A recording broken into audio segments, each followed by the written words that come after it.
planet's rise marks the dawn of a new era. The tale picks up after Caesar's death and the flu's swift globe. In about 300 years, humans were nearly wiped out, becoming mute savages, while the apes became the new rulers of Earth. Led by the tyrant Caesar, they built the first primitive empire in the forest ruins. The traditional ape tribes flourished. Preparing for the rite of passage, Noah from the Eagle tribe and his childhood friends Suna and Ernia embarked on a quest to locate an eagle's nest. The elders' teachings were clear: to become adults, they had to hatch and train their own eagle. Finally, they found an eagle's nest, but there were only 3 eggs. Adhering to the tribe's principles, Noah left 1 egg for the mother eagle and shared the other 2 with Suna and Ernia. This showed Noah's generosity and wisdom. Eager to find an eagle egg before the ceremony, he bravely climbed the higher cliff on the other side. He used a rusty iron pipe as a tool.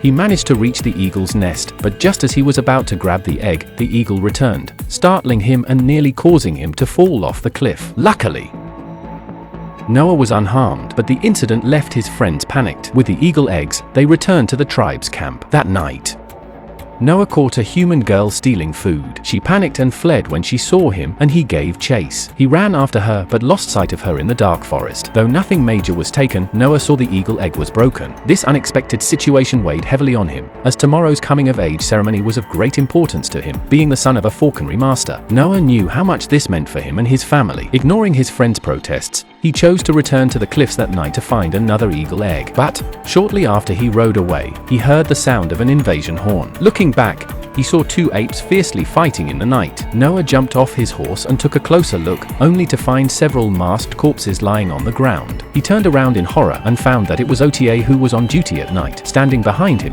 and Ota was seriously injured, and he took his last breath to tell Noah to hurry back and report the news. Noah desperately ran back to the tribe, but found that it was too late, and in the midst of the fire, the foreign orangutans were armed with electric batons. In the midst of the massacre of his tribe, Noah watched his home be destroyed, filled with endless grief and despair. Noah hurried up the high platform and dashed home to see his father, who asked him to help release their eagles. At that moment, Silver, Caesar's top lieutenant, climbed the platform and entered Noah's home, wielding his electric baton and towering over everyone. Silver slowly approached Noah's father, who stood fearlessly, wielding a burning stick from the fire in defense.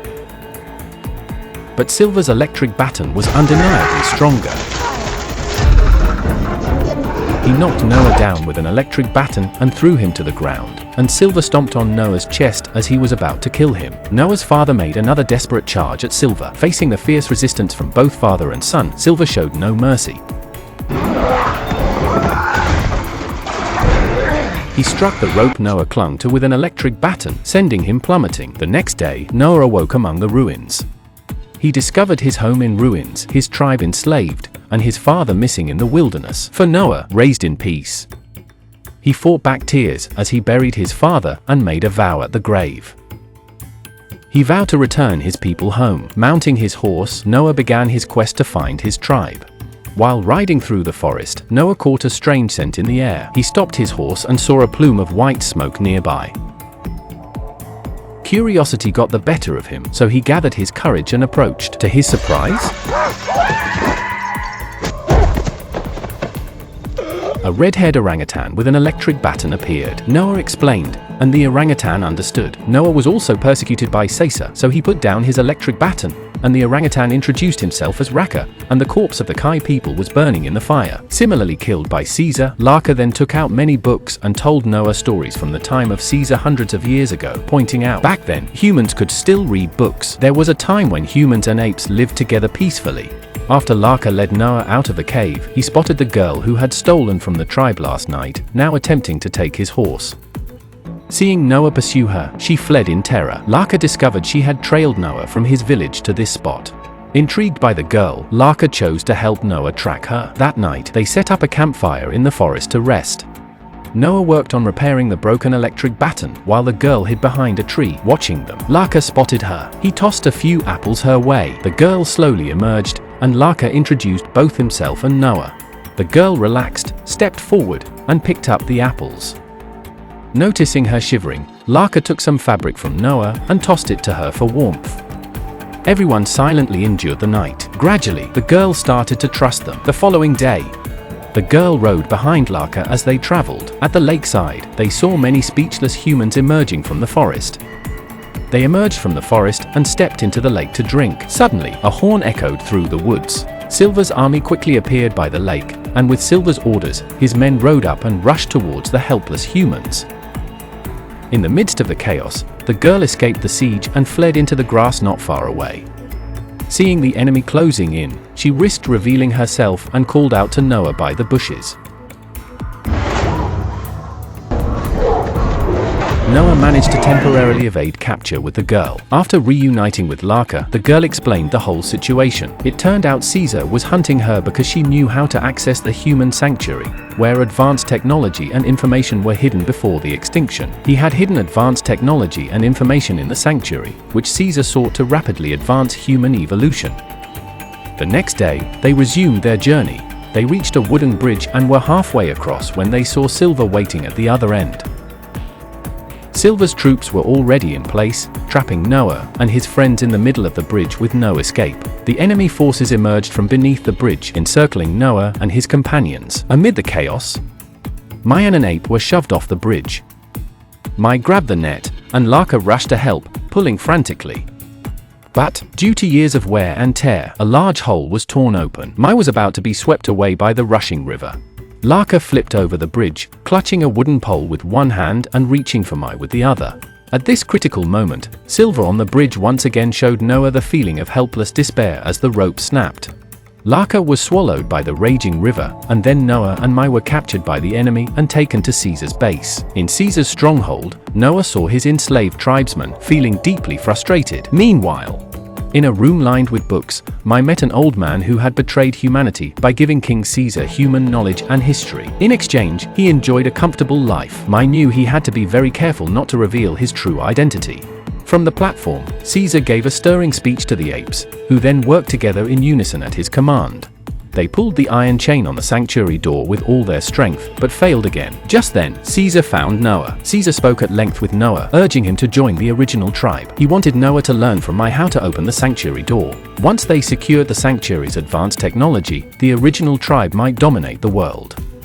The primal tribe would face a dire crisis. Noah was profoundly affected by Laka's tales of Caesar's era. He always believed humans and the original tribe could live in harmony. One night, he met Mai and made a pact with her. Noah aids Mai in accessing the sanctuary, and in exchange, Mai helps Noah save his tribe and reclaim their home. Noah took Suna and Ernia, who had grown up together, and set off on an operation where they pre-purchased explosives at the port. The plan is to wait for Mai to enter the vault, get what she needs, detonate explosives, blow up the harbor, and let the sea flood the base camp of Caesar. They took advantage of the chaos to lead their people to escape, but in the process of planting explosives, Trevisan, who had betrayed humanity, discovered them. Trevisan urged Mai to accept that the original tribe now ruled the earth, but Mai argued there was still hope for humanity. She implores Kui Wei Sen to support the humans, but after wrestling with his conscience, he refuses her plea. As he turned to leave, Mai decided to eliminate any future threats and attack Trevisan from behind. Ultimately, Mai strangled Trevisan by the neck with her arm and strangled him to death. Seeing this scene, Noah and his companions were deeply aware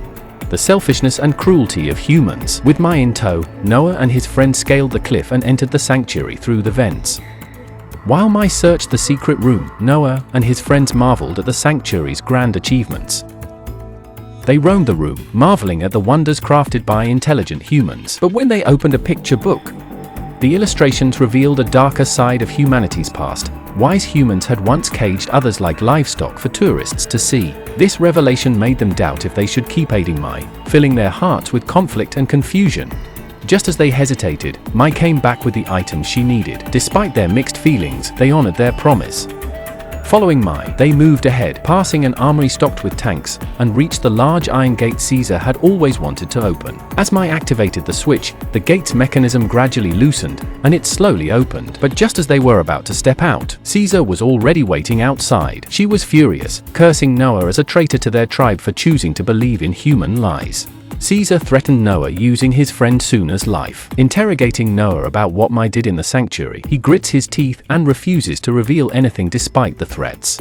Just as Caesar ordered Suna's execution, a gunshot shattered the tense atmosphere. My had fired at the ape holding Suna hostage. The star was instantly exhausted, and finally he was unsteady on his feet due to the brain injury, and he fainted to the ground, and saw Mai aim her gun at herself. Panicked, Caesar urged, "You need to go. You're free." Mai didn't hesitate anymore and quickly ran outside the house and came to the explosives that had been arranged before. She set the fuse in motion, the port was blown up, and the entire Caesar base camp was thrown into chaos for a moment. The port was flooded by explosives, explosions, and seawater, bringing in most of the stars who had fled into the shelter Noah's people under his command, fought to reach higher ground, and finally escaped the danger, as everyone sighed in relief and celebrated their brief victory. Silver, having survived the disaster, faced Noah again. Inside the sanctuary, they engaged in a fierce chase. Taking advantage of his small size, Noah slipped through a gap in the pipes, leaving Silver stuck and unable to follow.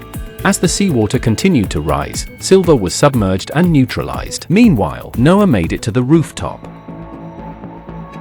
Reuniting with the escaped tribespeople, everyone was overjoyed until an unexpected event occurred. Caesar had survived the seawater. Struggling, he climbed onto the rooftop, only to face Noah's nemesis, the eagle flock. Noah rose to his feet. Humming a song his father had taught him, he watched the eagle soaring in the sky. Caesar was puzzled and mocked Noah's behavior, thinking he had gone mad. As Noah's song spread across the rooftops, the tribespeople began to hum along. Caesar's anxiety escalated. He loudly ordered everyone to be silent, but it was too late. Encouraged by the song, a group of eagles launched a fierce attack. Caesar was utterly defeated by the eagles' deadly assault. In the end, Noah kept his promise to his father and led his people home. A few days later, Mai came to Noah's village planning to kill him with a handgun. However, after a deep conversation, her perspective changed. Moved by Noah's passionate and generous spirit, Mai began to believe in the possibility of peaceful coexistence between the original tribe and humans. Soon after, Mai discovered other intelligent human survivors. With satellite communication gear and the Nia chip from a shelter, she managed to reach intelligent humans hiding worldwide, sparking new hope for humanity. While peace between the original tribe and humans is still uncertain, but a glimmer of hope has emerged. Noah's dream could mark the beginning of a new reality.